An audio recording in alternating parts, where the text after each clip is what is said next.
Aqui no mercado de ações, a gente não quer ser corajoso, né? A gente quer ter a certeza de estar do lado mais forte e, consequentemente, do lado do cenário de maior probabilidade. E por isso, mesmo que os vendedores estejam cansados e que os preços estejam se aproximando de uma trincheira do exército comprador, a gente não vai ser os valentões que vão entrar primeiro na briga.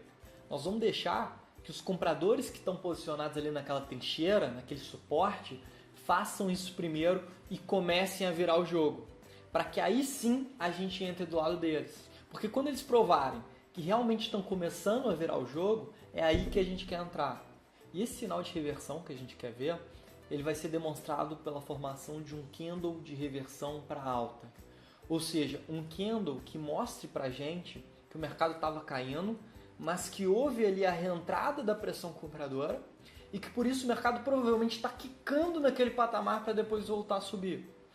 Isso vai ficar evidente para a gente pela sombra inferior do candle, que mostra que depois de ter marcado a mínima, os preços voltaram a subir, sentindo a reentrada da pressão compradora naquele patamar.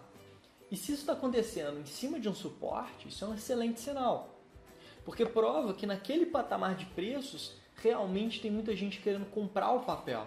E é exatamente por isso que na hora que o candle chegou ali, né, tentou fazer uma mínima abaixo do suporte, a reentrada da pressão compradora se mostrou presente, né?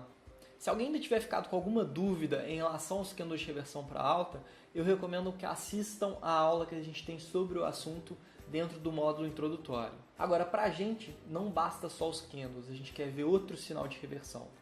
Eu quero ver que o preço atual daquela ação está muito distante dos preços de equilíbrio para aquela ação. E que por isso existe uma chance ainda maior de que aquele preço venha a se valorizar. Uma maneira de você enxergar isso é o seguinte: se você mora na região sudeste do Brasil e está fazendo agora 10 graus na sua cidade, você acha que a maior chance para o dia seguinte é que a temperatura suba ou que ela continue caindo? No que você apostaria seu dinheiro? É claro que você apostaria que a temperatura vai subir, né? Porque muito dificilmente a temperatura chega abaixo de 10 graus numa cidade da região sudeste do Brasil. E por que isso acontece?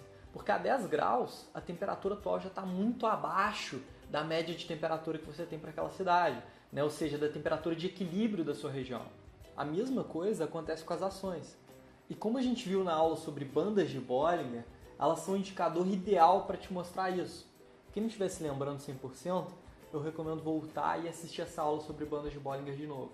Então, para montar uma compra contra a tendência, o que a gente vai querer ver aqui é o seguinte: além da força vendedora estar cansada, dos preços estarem testando uma zona de suporte e da gente já ter sinais de reentrada da pressão compradora, eu quero ver que os preços estejam próximos ou abaixo da extremidade inferior das bandas de Bollinger.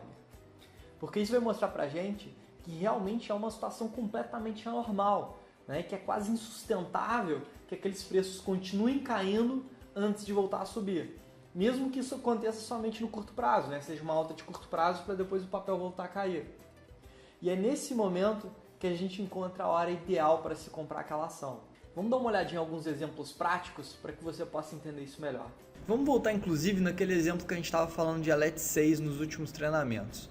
Vejam que, além da Elet estar testando um suporte importante em 6,95 e com IFR apontando o nível de sobrevenda, a gente tem a formação de um candle de reversão, que é demonstrado pela sombra inferior longa, tá? E os preços estão abaixo da extremidade inferior das bandas de Bollinger.